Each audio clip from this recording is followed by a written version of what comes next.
Hello, this is Good Morning Transfers. Pep Guardiola admits Kevin De Bruyne could still leave Manchester City, but wants him to stay at the club. The latest on his future and developments involving City striker Julian Alverez to come.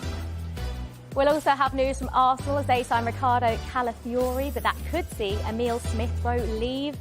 Manchester United are targeting a right-back and a centre-back, and West Ham are prioritising a striker in this window. That's all coming up. Before all of that, though, let's quickly bring you up to date with the latest transfer news. Emile Smith-Rowe has left Arsenal's pre-season camp in the US to finalise his move to Fulham. There'll be a club record deal worth £34 million, including add-ons. Now, once that deal is done, Marco Silva is hoping to sign Manchester United midfielder Scott McTominay. Well, Man United's talks for Noussair Mazraoui are progressing, with West Ham in advanced talks for Aaron Wan-Bissaka. Nicholas Fulkrug has emerged as a striker target for West Ham after their move for John Duran stalled. Jake O'Brien is undergoing a medical with Everton ahead of his move from Lyon. And if you're out and about, you can keep up to date with all of the latest transfer news with our dedicated Transfer Centre blog. All you have to do is scan the QR code on your screen now. A very good morning to Dan Khan, Kwaku Afari and James Savanja. Let's start with Manchester City. Pep Guardiola has given us an update on Kevin De Bruyne and Julian Alvarez's futures at Manchester City. This is what he has had to say on the club's website. The club informed me that they didn't have an offer. I don't know what will happen, but I want him to stay. He was here before I arrived. He's the longest serving player here. It happened with David. He's talking about David Silva, for example, and other players. He has the credit to decide his future himself. What he has done for us is massive, so he can decide. The information I have now is that he will stay. So, James, what have we learned from what Pep Guardiola has just said? What have we learned today? Well, not so much when it comes to De Bruyne, I don't think, because last week he said Kevin isn't leaving, so nothing's changed in that regard. However, as you alluded to in the quotes there, he did say that because of what De Bruyne has done over the course of the last 9 seasons at Manchester City, winning the treble, winning all the silverware he has, that he has the right to decide what he does with his future. So, with there being no offer on the table, however, we haven't changed with where we're at. But if an offer does come in, it seems clear that Man City won't stand in his way. That's the reading I'm getting of the situation based on the De Bruyne situation and what he said about his future, and because of what Man City have done in the past with players that have seen their future away from the Etihad. I think things are a bit more interesting when it comes to Julian Alvarez. I know we'll move on to a little bit later on, but he effectively said that Alvarez has the decision to make himself. He can decide his own future at the club. I think it's clear when you work with Pep Guardiola, he only wants players that want to play for Manchester City, that are happy to play varying roles, whether it's starting every match or it's impacting the game off the bench. So there's not going to be an update on Alvarez until after the Olympics. And if Argentina reach the final, that's next Friday. The Premier League season starts the Friday after that. So Man City potentially in a situation with one of their key players where his future is up in the air with just days to go before the start of the new season. Dan, who is this a bigger decision for? Because, Guardiola's saying that it's up to Kevin De Bruyne or that he wants him to stay. Is this a bigger decision for City or for Kevin De Bruyne himself? Absolutely. It's huge. And let's just start with Kevin De Bruyne. He is synonymous with Manchester City, isn't he? He's synonymous with success in Manchester City over the years, isn't he, as well? I think what we have to remember is he is 33 years old now. With 1 year left on his contract, he missed 17 games in the Premier League last season as well. And in that time, we saw, let's not forget, Phil Foden really emerge as a more significant player in the team during De Bruyne's absence. So it is a huge decision for both clubs, but I think perhaps a bigger decision for De Bruyne because Manchester City are clearly, as they showed last season, very competitive without him. Yeah, but they've also shown that they're moving in a different direction. He's the one player in the City squad that predates Pep Guardiola. Everybody else was brought in by Pep. And he's a player that has a huge effect on this Man City team. But we've seen in big games last season, De Bruyne come off or maybe not even start those games, even when he was fit. Remember the game against Liverpool, the FA Cup final. And so City are going in a different direction, clearly. But he's still a player that has a huge impact on the City team. He knows the difference when he is in this team. Despite the fact that players like Phil Foden came to the fore, I still think that KDB is such an important player for the City team. Is he the difference? We've seen, Arsenal push Manchester City the whole way, especially last season. Is someone like Kevin De Bruyne leaving, Kwaku, the difference maybe? I know you're saying they're going in a different direction, but we know the impact Kevin De Bruyne has had on this City team. Is he the difference between Arsenal winning the league and City winning the league? Well, Dan mentioned how many games Kevin De Bruyne missed last season. He only played 18 league games, still got 10 assists, the third most assists in the Premier League, which shows you his impact. Towards the back end of the season, when City really needed to put their foot down, he was one of the key players that drove that. And Arsenal were getting closer and closer each year. Obviously, they're making big signings from positions of strength this season, and Man City seems to be having some questions around some of their key players, whether it's Kevin De Bruyne, whether it's Alverez we're going to talk about, whether it's Ederson. So this is a huge shift, because Man City have normally been in summers where they're pretty confident of their squad going forward, but this is a season where things are slightly different.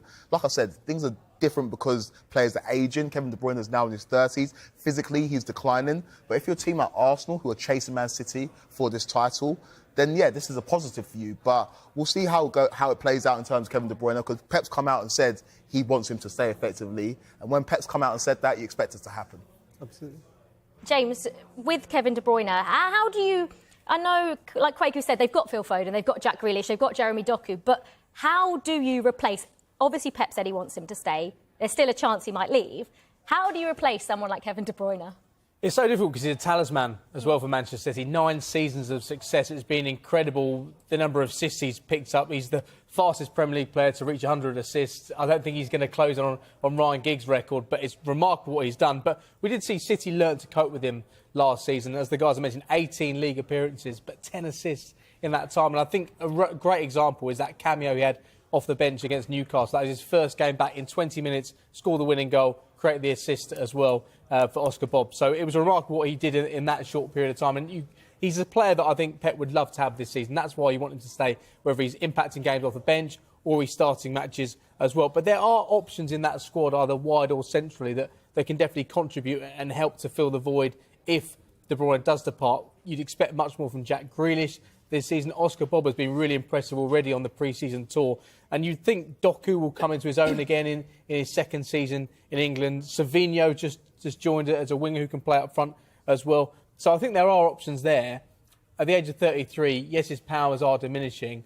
I think there's options to fill the void if he leaves, but I think it is an incredible void to leave because he's been by far one of the greatest Premier League players that we've ever seen, I think. He's a catalyst as well. You see how different City players play when he's in the team. Erling Haaland plays his best football when Kevin De Bruyne is in the team, makes those runs to the back post and De Bruyne finds him more times than not. And you mentioned Ryan Giggs. He got 162 assists, but that's in 632 games. Kevin De Bruyne's got 112 in 260 games. It's the volume of assists and how quickly he gets them and how effective it is for his teammates. And you see City just become a better team when he's in that starting 11. I think Erling Haaland is a really important point in this. We're talking about different options maybe they have in terms of De Bruyne's position, but let's not forget a season before last when Erling Haaland is breaking all sorts of records. He was next to Kevin De Bruyne and they had different patches of injuries last season, but De Bruyne and Haaland seem to have almost a telepathic connection. And I think if you want to get the best out of Haaland, at the moment, the evidence is it's with De Bruyne on the pitch. Yeah, you make a really, really good point. I really wonder what it's going to be like if he does leave, what will happen to Erling Haaland. And like you said, James, whether or not Pep Guardiola will stick with what he's got, or if they'll look to go and spend in the transfer window. It's very, very exciting. Is it for City fans? Oh, I'm not sure. Pep has also been speaking about Julian Alvarez. He says there'll be no developments until after the Argentines' involvement at the Summer Olympics is over. Once the tournament is complete, Guardiola will wait for the outcome of any conversations between the forwards agent and City's director of football. This is what Guardiola has had to say about that situation. I don't think about replacing. I knew he said he'll think about it. I know he wants to play in important moments, but the other players want that too. We have 18 or 19 players who want to play in the important games. I have read he has to think about it. So, OK, think about it. And after that, he will inform us what he wants to do. I mean, Dan, I know Julian Alvarez has won everything. He's one of the most decorated players, club and country. However, you cannot blame him for wanting to just play regular football, can you? Yeah, as you said, I mean, he's won everything in football at such a young age, hasn't he? I think the interesting thing about wanting to play football is quite interesting because actually when you look at purely just his appearances last season, he still made 54 appearances in all competitions last season. So he still played quite a big part for Manchester City. I suppose the question is, does he want a more significant role? You know, we spoke about Phil Foden just beforehand. You know, last season was the first year we really saw Foden play a significant role in them winning games, winning trophies. Maybe Julian Alvarez wants a similar role, a more significant role, maybe not with Erling Haaland or the likes of Kevin De Bruyne there. How many clubs, Kwaku, does Julian Alvarez start for in the Premier League? If we take Manchester City out of the equation, because we know he doesn't start for Manchester City, how many of the other 19 does he start for? Every single one. Every single one of those clubs. He's such a quality striker. And when City signed him for River Plate, it was a coup, because he was doing amazing things in Argentina, and he's come to the Premier League and hit the ground running. And in his first season, Pep found a way to facilitate him and Haaland in the team. Last year, he had a little bit more of a diminished role, and that's clearly frustrating for a player of his quality. He reminds me of a Carlos Tevez in terms of how tenacious he is, great from dead ball situations, can run in behind, but has also got that deftness of touch in tight areas. He's a player that really impressed me. And last season, where he wasn't starting as many games as he would have liked, still got 11 league goals and 9 league assists, which is no mean feat for a player that's having a bit part of role in the team. So I'm really impressed with what he brings to a football team. You can understand at this age where he's won everything on both the club and the international level, why he wants to go and make a big impact as a starter at one of the biggest teams. And like you said, you asked me what teams he could start for. Every single Premier League side apart from Man City, which is unfortunate for him.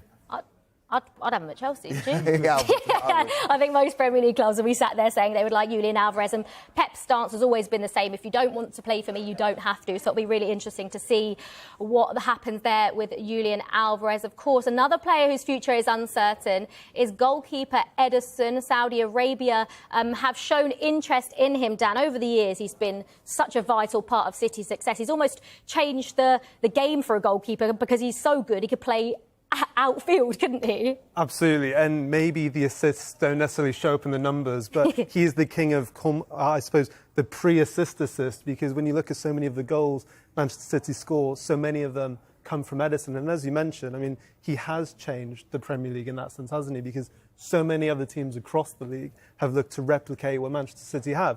We talk about his footwork, though. We also have to talk about his actual shot stopping, because for many years he's been fantastic. He's played over 300 games for Manchester City, and he has over 100 clean sheets. I looked at the percentage earlier. 46% of his games he keeps a clean sheet. Absolutely incredible. Yeah. If you talk to some City fans, though, they will say that's the part of the game that maybe has been lacking in recent years in terms of his shot stopping. Of course, he's one of the best keepers in the league. You say Alisson's number one, Ederson's number two. And with his feet, he's incredible. He's almost like an outfield player. But I think his shot stopping has diminished a little bit. And that's why City may entertain the idea of him leaving. He's a player that's been linked with a couple of clubs in Saudi Arabia. Al Ittihad, Al Nassr. So it's one of these deals that you think possibly will happen because there's things going on behind the scenes, but he'll be a huge loss. I know Stefan Ortega's a great keeper, but Ederson's one of the greatest keepers the Premier League's ever seen. So again, with De Bruyne, with Alverez, with Ederson, things are in flux at Man City right now. I just don't think it will be as much disruption as you'd think with Ederson departing the club because of what you mentioned with Stefan Ortega. He played 20 times last season in all competitions. He had to replace Ederson 4 times due to injury, and that shows maybe Ederson physically isn't where he once was. But he's been a huge part of Man City's success since he joined in 2017. He has revolutionised the role of a goalkeeper. So many managers now, you look at what Chelsea are looking to do with their goalkeeper. There's certain managers just want a goalkeeper who can use their feet. That is almost more important than the shot stopping. And yes, it has diminished, but I think you need to look at Stefan Ortega as somebody who can really step in and do such a great job. I mean, Pep said he's a world-class goalkeeper, an exceptional goalkeeper, and that came after that cameo against Tottenham in what was a game where Ortega effectively saved their title for them with that incredible save off Son. I think many Arsenal fans were hoping that went in that day, of course. And he played every game in the FA Cup. Yes, there was that one mistake he made. Vardio and Ortega, both of them at blame for Garnacho's goal. But I think the fact he has played in so many key matches for Man City in all competitions means that he's the one player out of those lists of players, Alverez, Ederson, De Bruyne. I think Ederson is maybe the one that you could let go. And also, in that game where Ortega came on for Ederson against Spurs, you saw Ederson's reaction when he came off. He kind of knew his season was over, and I don't know whether he was thinking that might be my last game in the City shirt. He was devastated. You saw him sit on the bench. Obviously, it was a devastating injury to him. And so there's just signs that this could be, or that last season could have been his last season at the club. But you mentioned Ortega's a great replacement. City fans absolutely love him, and in recent years where they've had domestic success, Ortega's been crucial to that. Yeah, it's just very typical City, isn't it, to have one brilliant goalkeeper leave and then to have another brilliant goalkeeper, if he does leave, step in to replace him. Right, to Arsenal now, and it looks like it's 1 in, 1 out. Ricardo Calafiori's £42 million move was confirmed yesterday. He signed a 5-year contract, and this is what he had to say about the move. Yeah, as I said, there were other clubs, but now I don't care anymore. I'm here, and I want to improve, to win trophies. And as I said, it's the best project for me because the team is young, the team is strong, and I like this. I have this good feeling, you know. I cannot explain, but for sure you were going to see on the pitch that was the right choice. I spoke like 2 months almost with the coach and with Edu. They tried to convince me, but I was already really convinced to come here. And for me, it's the best project that I can have to improve as a player. I didn't speak a lot about the role. I just want to play and improve. We'll see also about the team, which necessity we have. You know, I can play different position. I don't care really where to play at. We were really short in the backline last season in terms of numbers, and we demanded so much for them. Willie, for example, played every minute of the Premier League, and we believe that we have to be much more protected. We identified him as a player, as a talent that can give us skills and qualities that are going to make us better, and still just signing a player with a huge capacity still to develop. So Ricardo Calafiori in. Now one player looks set to leave Arsenal, Emile Smith-Rowe to Fulham, in a deal worth £34 million. Dan, is this a risk, do you think, for Fulham? Well, I think it's quite rare that there's a deal in the window that maybe works for all parties involved. But I think this feels very much so. You know, for Arsenal, this is a record sale, which is quite really incredible, to be honest, when you think the brilliant players Arsenal have had in their Premier League history. But this looks like it will be their record sale. But for Fulham, it looks like it will be their record signing if all the add-ons are met. I think for Emile Smith-Rowe, I think he'll just be happy to play football again, won't he? I mean, he came back at the end of last year, around New Year's, but he wasn't really able to break into Mikel Arteta's team, even though he was fit, because Arsenal were going for the title race. I think for Fulham and Marco Silva, he's a great kind of addition to blend in with the likes of Andres Pereira, Alex Iwobi, who Smith-Rowe will know incredibly well from the Arsenal Academy, as well as Adama Traore. So I think if you're a Fulham fan, you're thinking there's a lot of talent and creativity here. Yeah. Absolutely. Right, loads on the way, especially at Manchester United. Wan-Bissaka and Scott McTominay both could end up leaving. We'll have the latest for you coming up next. To his squad, talks are advancing with Bayern Munich over Noussair Mazraoui, but any potential arrival could depend on Wan-Bissaka leaving. This chat about right-backs, Dan, with you being a Manchester, I don't know if I've just outed you there as being a Man United fan and no one knew about it. Apologies if I have. Is Mazraoui an upgrade, a potential upgrade on Wan-Bissaka, do you think? So I'll say yes, and I will argue my point, right? Because yes, Wan-Bissaka has been a good servant for Manchester United over the years. We know how good he is one-on-one defending. What I would look at is maybe the issues United had last season, more so at left-back, because Luke Shaw and Tyrell Malacia missed a lot of football last season. And as a result, Manchester United had to play 6 different players in the Premier League at left-back because they didn't have anyone who could really play in that position. We saw the likes of Victor Lindelof play in that position. We saw Sergio Reguilon on loan from Tottenham, of course. You also had Sofiane Amrabat play a game there also. But I think Wan-Bissaka played 5 games there and understandably never really looked comfortable in that position.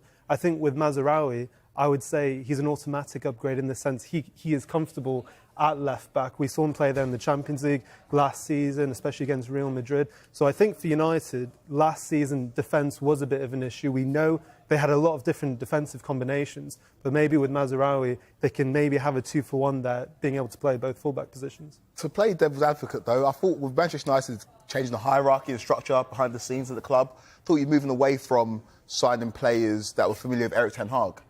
Obviously, Mazraoui played under Ten Hag at Ajax, and he's a player that has obviously got quality, but I thought Man United would go in a slightly different direction. So it'll be interesting to see if he actually lives up to the billing, because we've seen signings like Malacia not work out at Manchester United. Obviously, Anthony famously hasn't worked out at Manchester United. And so I think Mazraoui is a good player. He can obviously play in multiple positions. Whether he's definitely an upgrade on Wan-Bissaka remains to be seen, because Wan-Bissaka defensively, we know how good he is, one of the best one-on-one defenders in the world. Obviously falls asleep a little bit defensively when he's asked to defend the back post, but I think he's a great player that knows the club and knows the league as well. So let's see how good Mazraoui does, but you can see from the clip there he's an attacking threat as well, which Wan-Bissaka definitely is not. That's what I was about to say to you, James, was we saw Mazraoui getting into positions there. You never really see Aaron Wan-Bissaka get into those positions.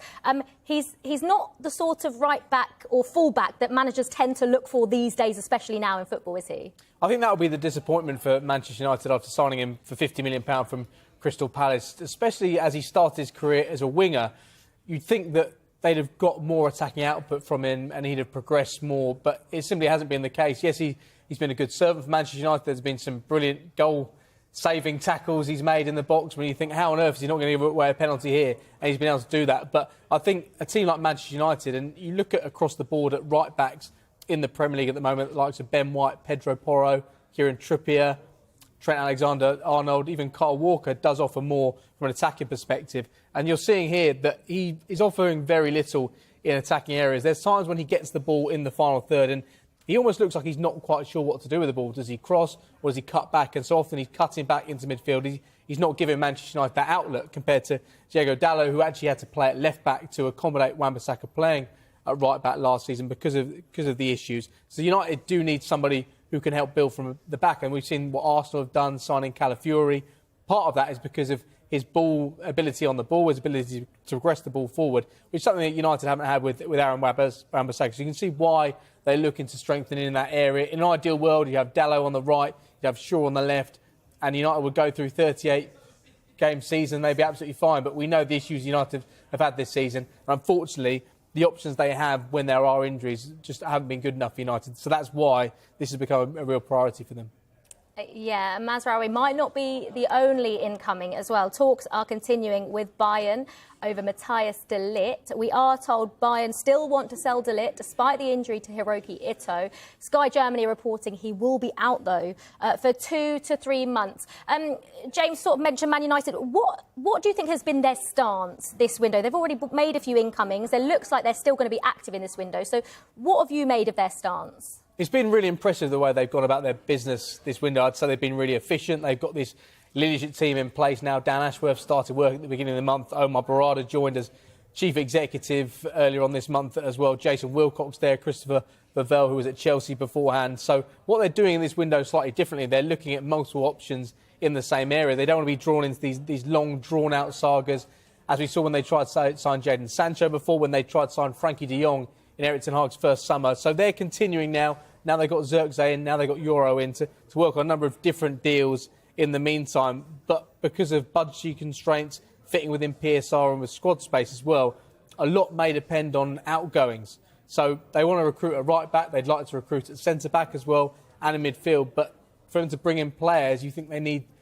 departures in those areas, and they need to sell well. That's something that Manchester United haven't historically done that well. I think there's encouraging signs under Ineos that United will drive good prices to get rid of players that they don't see being part of their future. So I think it will be busy for Manchester United, but after those 2 signings they've made already, I think the next one probably will be an outgoing before they look to go back in again and sign someone. Dan, why is there such a focus on centre-backs at Manchester United? I think it's been a problem for a few seasons, really, because I think Manchester United have really been searching for that centre-back partnership to really last. I mean, we see Arsenal, they found that with Saliba and Gabriel. I think at Manchester United a few years ago, we saw Rafa Varane and Lisandro Martinez, and we thought that might be the long-term solution there, but unfortunately, Varane had a few injuries. Lisandro Martinez missed a lot of football last season. So I think they're still searching for that. There's question marks over Victor Lindelof. You mentioned departures. And Lenny Yoro's just suffered an injury in pre-season. We're still yet to, I think, find out how serious that could be. And so I think the worst thing, perhaps, for Ten Hag going into this season could be still not being able to settle on that defensive partnership. And finally, I would just say that he's also trying to play a certain style. We see with Onana in goal and Lisandro Martinez, he, of course, wants all of his defenders to play with the ball. But I think they've really lacked that maybe right centre-back who can do that, which is probably why they're looking at Matthias de Ligt. Right, Fulham are expected to go back in with an improved offer for Scott McTominay once their deal for Emile Smith-Rowe is wrapped up. McTominay's future could dictate whether United bring in a midfielder. James, who have Manchester United currently got in midfield and who are they looking at? Well, in terms of central options, Casemiro still there. Mason Mount, this will be his second season at Manchester United. He impressed against Arsenal in the pre-season tour. Christian Eriksen is still there, 1 year left on his contract. Colby Bishop impressed so much in his debut campaign for Manchester United. And you do have Scott McTominay there as well. Sofian Amrabat was at Manchester United last season. They're waiting to see whether or not they try and get him back on a permanent deal. So there are options there, but I do think we wait to see. Dan was talking about what style of play we're going to see from Manchester United this season. When that first game against Wolves last year, they started with Casemiro as a holding midfielder, and then Mount and Fernandes bombing on, and Casemiro was left on his own. So I think Ten Hag's shown the fact he is willing to be adaptable, and he'll have to be because that system simply won't work. So you'd expect Casemiro and Mainu to probably be the starting pair of Fernandes further ahead, but they do have depth there now with Mason Mount if he's fully fit. Christian Eriksen, I think he was marginalised last season, and I wouldn't be surprised if he maybe departed this summer. And you can see why Scott McTominay hasn't really got the opportunities at Manchester United, because he doesn't quite fit within what Erik ten Hag wants from his centre midfielder. Despite saying that, he's contributed massively to Manchester United in what's been a really difficult period for the club. He's contributed really important goals at times as well. At one point, he was the leading goal scorer for Manchester United last season. So I think a lot of United hardcore fans will be disappointed to see him go, but it probably is the right time in his career. I don't think he's going to thrive at Old Trafford this season. Quaker, where Manchester United finished in the league, we all, of course, know what happened in the FA Cup final, which means they got Europa League football. When you're playing in Europe, obviously, you need strength and depth. You need a big squad. So, like James said, we've seen Scott McTominay's impact off the bench. I'm pretty sure he scored 2 goals against us, didn't he? Surely they want to keep him as an option off the bench, knowing what he can offer you. Definitely. But it just might be the right time for Scott McTominay to leave. Like you guys have mentioned, Manchester United is changing behind the scenes in terms of bringing in an actual structure. And Scott McTominay has been an incredible servant for Manchester United. But we've seen this at multiple Premier League clubs this season, especially the top clubs, selling academy products, because obviously we know about PSR, we've talked about it ad nauseum about how teams need to balance the books, and Scott McTominay will represent that for Manchester United. Despite the fact he scored 7 league goals last season, a huge contribution for a player that had a bit part role. Sometimes coming on as a striker, sometimes coming on as a midfielder. He can do a lot for this Manchester United team, but in the Man United team that is well run and successful, he doesn't have as much of a big role. It's you mentioned it off air a little bit, the role that Darren Fletcher had at Manchester United, where he was a bit part player but was important.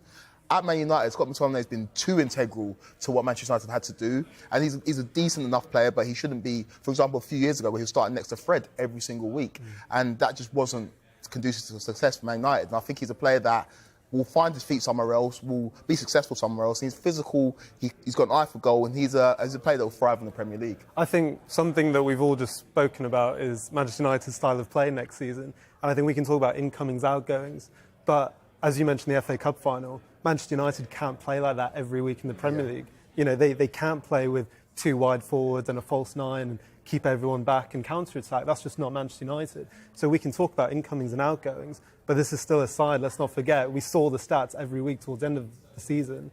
30 shots conceded every week, and these weren't necessarily against the top 6 teams, as we were saying a bit earlier. These were against a lot of the teams in the Premier League, and I think that's a big question Erik ten Hag has to address going into the season, as well as any transfers. Yeah. Right, still to come, West Ham want to sign a striker this month, but with a deal for John Duran proving difficult, have they found an alternative option? Welcome back to Good Morning Transfers. There's plenty of ways to get in touch and involved with the show. You can use the hashtag #TransferTalk, and you can also now catch us on the Sky Sports News TikTok account. It may have just posted. There it is. You may have seen us on your For You page. The boys have got their heads in their hands. I think you did great, guys. There's plenty more content to come throughout the transfer window. I wish you could have seen their faces when that was playing out. You guys are great. Right, just some news reaching us from Sky Germany, and it's their understanding that Arsenal are keeping an eye on the situation around Leroy Sane and new contract talks at Bayern Munich. Sane is in talks about extending his deal there beyond its current 2025 expiry, and he's understood to prefer to remain at the club. However, the forward played for Manchester City while Arsenal boss Mikel Arteta was assistant coach there to Pep Guardiola. This is interesting. Kwaku, would Sane be a good option for Arsenal? Be a great option because we saw in the last couple of seasons at Bayern Munich that he can not only play out wide on the right-hand side, obviously taking some minutes from Saka, who has to play a lot of football for Arsenal, but also can play centrally in the number 8 position as well. So he's developed his game since he left City. At City, he was more of a pacey wide wing. I remember Sterling on one side and Sane on the other, but he's really developed his game. He's evolved. He did struggle a bit last season in terms of goal scoring, but he's a player that has a lot of quality, is Premier League proven as well, and will just add depth to this Arsenal squad. And we've talked about it in terms of strengthening when you're in a position of strength, and that's what Arsenal have been doing this summer. So the Sane move or link makes sense. It's whether they can get it over the line, like you said, the player prefers to stay at Bayern Munich, but if he surplus the requirements there, then he'd be another great addition to this Arsenal squad.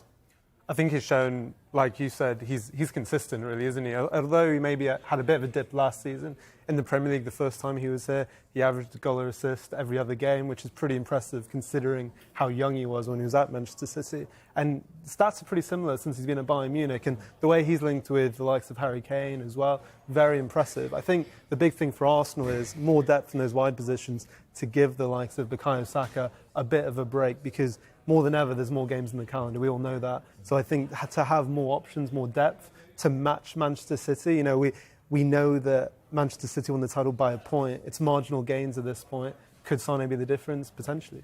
I think that's what Arsenal have been looking for the last few windows, really. It's been sort of the last thing they've tried to do in every transfer window. Can they find that option on the right flank to be able to rival Saka, but probably somebody who's going to deputise for him when he's not fully fit? Because there's been times last season when you thought Saka's hanging by a thread here. He's playing every single minute for Arsenal because he's been so good they can't go without him. But they do need that depth in wide areas, but in terms of direct options as well. We know what Leandro Trossard did last season, so impressive as an impact sub and also starting matches as well. And Sane has that ability to play across the forward line, can play centrally as well. So I think it would make sense for Arsenal if they could sort out a decent fee for him and not be paying over the odds for somebody who did have a really disappointing campaign last year, as did the whole of the Bayern Munich side, aside from Harry Kane with all the goals he scored. But no league goals after October for Sane shows that it wasn't the best campaign for him. But Mikel Arteta potentially could be someone who can revitalise his career. And we know just how brilliant he was when he was so young at Man City. Arteta, like you guys mentioned, worked with him at Man City, and I think the perception of him in this country is still a young player, but he's very experienced these days. And if you look at what Arsenal lacked in the Champions League, was that experience, that know-how. He's got that now, those seasons at Bayern Munich at the latter stages of that competition. And so if he was to come into this Arsenal team, not only would he bring in that relief for Saka on the right-hand side and that depth in the midfield as well, he'd bring experience to this Arsenal team that have yet to win a major trophy in this iteration, and he's won major trophies at Bayern Munich consistently. I don't know why you're smiling. Kwaku, did you enjoy saying that Arsenal have won no major trophies? So I wasn't doing anything. Nothing to do with me. Right, to West Ham, and Julian Lopetegui wants to add a striker. Borussia Dortmund's Nicholas Fulkrug has emerged as a potential target. They are looking seriously at other forward targets after being unable to find an agreement with Aston Villa for John Duran. Interest in the player remains, but as it stands, there is a big gap in valuation. There is also an interest in Villarreal striker Alexander Sorloth. James, it does feel like every single transfer window for the last 10 years, West Ham have been looking for a striker. They have, and Mikel Antonio has done an incredible job, hasn't he, over the last few seasons, but he can't keep doing it. 34 years of age now. I think he's got 1 year left in his contract, entering the final year of his deal at West Ham. Jared Bowen has done brilliantly when he's been asked to play centrally, but West Ham have signed strikers in the last few years. They've signed Danny Ings. That's not worked out so far. He's still at the club now. Sebastian Haller went on to have great success after leaving West Ham, and Gianluca Scamacca departed last summer as well. So they have really tried to sort this area out over the last few seasons, but under David Moyes they couldn't quite work things whereby this central number 9 striker was able to offer the goals that David Moyes required from a striker. So it's interesting to see what will happen in this window, because Fulkrug had a really impressive cameos, didn't he, during the Euros. It does feel like Jared Bowen can't play there forever. I think he is much better when he's on the right cutting in. Also, he can do it on the left-hand side as well. So I do think it's difficult finding a striker that's going to guarantee you goals in the Premier League. That's why Arsenal haven't gone out there and signed a striker, because there's very few of these players. There's maybe 5 to 10 players in the world that you could guarantee 20 Premier League goals a season, and because there's so few of them, they come so expensive. So that's why you're going to have to try and be quite creative and potentially find a player with potential you think can go on and score 15, 20 goals, which gets you and allows you to achieve what your targets are. I mean, as James said, Kwaku, Nicholas Fulkrug caught the eye playing for Germany at the Euros. What would he bring to West Ham? He's like an old school number 9, isn't he? He's got that physicality. He can play with his back to goal, but also he's got an incredible strike on him as well. We saw that in Germany's game against Scotland in the opener at the Euros in the summer. Scored 12 goals in 29 league games for Dortmund last season. Scored some important goals in Europe as well. He's a striker I really, really like. He's got that, the kids would say he's got that dog in him. He's got a bit of bite when he's playing. And I think he'd be great at West Ham. What West Ham have done over the last few seasons, especially under David Moyes, they misprofiled strikers. So Scamacca, they played him as a big man, but he wasn't necessarily that. And we saw how good he was last season for Atalanta. The same with Sebastian Haller as well, a player that went on to do good things after West Ham. And so it's a club that needs to find our identity, especially when it comes to a striker. Like you mentioned, Mikel Antonio has been amazing for them. I think now they need to find a striker that can bring the best out of their wide players. Kudus is an incredible player that they've got on their hands that might not be at West Ham for too long. They need to make sure they get the best out of him. You look at a player like Jared Bowman as well, who's great in terms of giving you numbers. If they can get a striker that can give you or bring out the best in those players, then West Ham are going to be successful next season. Lopetegui is a good manager. Obviously, you know him well in terms of the work that you did or you do in the Midlands. So I feel like West Ham, with Fulkrug up top, can definitely achieve the goals that they want to achieve next season. Dan, Kwaku, you've taken the words right out of my mouth. No, that's all good. Obviously, you worked a lot with Lopetegui. He was a little bit restricted at Wolves. He'll be hoping to add the players he wants at West Ham. I mean, you've been around him. You've even been in his kitchen. I mean, what's his kitchen like, first of all? I bet it's lovely. No, what's he like as a person? You've been lucky enough to see what not a lot of people have seen with Julian Lopetegui. First of all, his kitchen was very nice, spotless, I'll have you know. But no, I think the interesting thing is we've seen the names there, into the John Duran, Fulkrug. They're all very different type of strikers, aren't they? And I think actually when you look at Lopetegui's most recent years, all of his attacking options have been quite varied, actually. Look at Sevilla, it was Luke de Jong. At Wolves, he had Diego Costa, who's already there, remember, from Bruyne Alvarez. But then he also signed Mateus Cunha, who's now thriving under Gary O'Neill. So he himself has looked for somewhat different strikers. I actually also did his first news conference at West Ham as well, maybe a month ago. So, and I asked him the very question, are you looking for attacking reinforcements? What kind of style of play are you looking for? Because that felt a big reason to bring him in, especially after David Moyes. We know what a great job Moyes did at West Ham. And Lopetegui said, look, we just want to win. We can win in many different ways. That's what I love doing. I want to bring success. However, I think maybe there's an assumption he'll be playing free-flowing attacking football. I'm not sure that will be the case. However, one thing all the Wolves players used to tell me at the time he was there, remember, he took them from bottom of the Premier League at the World Cup to safety. They all talked about mentality. They all talked about right away that he had an aura of a winner, of success. And that's what they all felt. And I think that's what all the players at West Ham will feel as well. Yeah, exciting times for West Ham fans. Right, next we'll get the inside scoop on all things Nottingham Forest. Dan's been with the team on pre-season. We'll find out what plans Nuno has for the upcoming season in just a few minutes.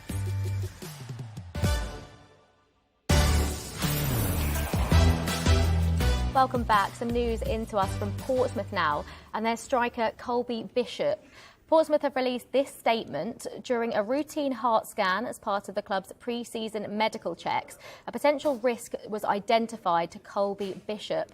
Following subsequent discussions with cardiologists, our medical team and Colby, it was decided that the best course of action would be for the player to undergo immediate surgery to rectify this matter. Everyone at Portsmouth FC is fully supportive of Colby and his family. The club will update further on Colby's expected return to action once his rehabilitation programme has been determined. Colby has said this, definitely not the start to the season I expected receiving this news. It's been a really uncertain time for myself, my wife and my new baby. Despite the difficult circumstance, I'm extremely grateful to have been referred to a world-leading expert in a groundbreaking procedure to get me back to full fitness. I would like to thank everyone at Portsmouth Football Club for their ongoing support throughout.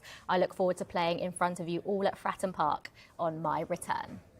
Right, Nottingham Forest have made 5 signings so far in this window, and there could be more. What a surprise. Dan has been with the squad in Spain on a pre-season tour. Dan, just tell us, not everyone gets to go on a pre-season tour with a Premier League club. What was the vibe like there in Spain with Forest? Yeah, I was very fortunate. Got to spend the last few days of their tour in the south of Spain with them. Got an insight into their training in terms of the vibe around the squad, really. And I think that's probably what stood out to me the most is, we know Nottingham Forest over the last few years, have signed a lot of players, over 40 in the last 2 years. So actually to see a much more settled squad, there feels like there's a spine there now. Morgan Gibbs-White, Anthony Elanga, Callum Hudson-Odoi, Murillo, a centre-back. And for me, the atmosphere was fantastic, really. You could see all of the players, hanging out together. The atmosphere was great. Also with Nuno Espirito Santo, I think that was a real highlight as well, to see how they interact with him and the respect they have with him, but also the fun. And I think that was maybe something we don't get to see because Nuno Espirito Santo is very straight and doesn't give us a lot in the media. Now, they have made a couple of new signings already. Which ones of those stood out for you whilst you were over there? Yeah, absolutely. Got to watch them in training and then in one pre-season match as well. Off the top of my head, I would definitely say Nikola Milinkovic definitely stood out. He's £12 million from Fiorentina, Serbian centre-back. We saw him in the Euros. He looks very good, I will say. And I know Nottingham Forest are very happy with the deal they got for him. I don't think they could believe they've got a 26-year-old centre-back with plenty of experience to just slot into their team. He's aggressive, good with his feet. I would also say Elliot Anderson, I think, is very exciting for the fans. £35 million from Newcastle. The way he'll slot in that midfield alongside or behind the likes of Gibbs-White, Elanga and Hudson-Odoi, I think is very exciting as well. One more I just want to tell you about, which went under the radar a little bit, is Erik Moreira. Remember the name. Just 18 years old, signed from St. Pauli, second division of Germany. He really impressed, I think, for the Germany underage groups, under 17s, 18s in the Euros at that level. And he does not look 18, I'll tell you that. I think that's the best compliment I can give him. He looks very, very good. And I think for Nottingham Forest, they potentially have a fullback there who will really challenge Nico Williams for that right-back spot. So I think for Nottingham Forest, we've seen a different strategy this summer, a more targeted strategy. And I think, I'm not just saying it because I was there, but I'm excited to see hopefully they can push on rather than be involved in a relegation race for the 3rd year in a row. Dan mentioned it there, James. Obviously, they've made new additions, but how important was it to just keep hold of the likes of Gibbs-White, Elanga, Hudson-Odoi, Murillo, those sorts of players, especially someone like Morgan Gibbs-White? I think so, absolutely. I think I'd sort of share Dan's enthusiasm and optimism about Nottingham Forest this season. I don't think we'll see the late business that we have done it in recent years because I think as a club, not just as a squad, I think they're becoming more experienced about what is required to be successful in the Premier League. You mentioned that front three there, the likes of Gibbs-White, Elanga, Hudson-Odoi. Chris Wood was so brilliant at the back end of last season for Nuno Espirito Santo. So they look like a side to get behind this season. They've got a really, really encouraging first 6 matches as well. So if they can get off to a good start, then it could be a really successful season for them. Yeah, I wonder if we will see Crystal Palace, Nottingham Forest, make 7 signings on deadline day. Who knows? Right, Good Morning Transfers is back at the same time tomorrow morning. See that at 9 a.m.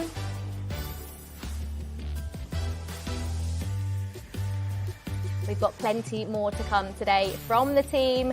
Transfer Talk is here at midday. And for a full roundup of all the day's news, catch the Transfer Show tonight at 5 and 7 p.m. Coming up on Sky Sports News, we're live to Paris for the latest from the Olympics, plus the latest on Kevin De Bruyne's future. Thank you to Kwaku, Dan and James.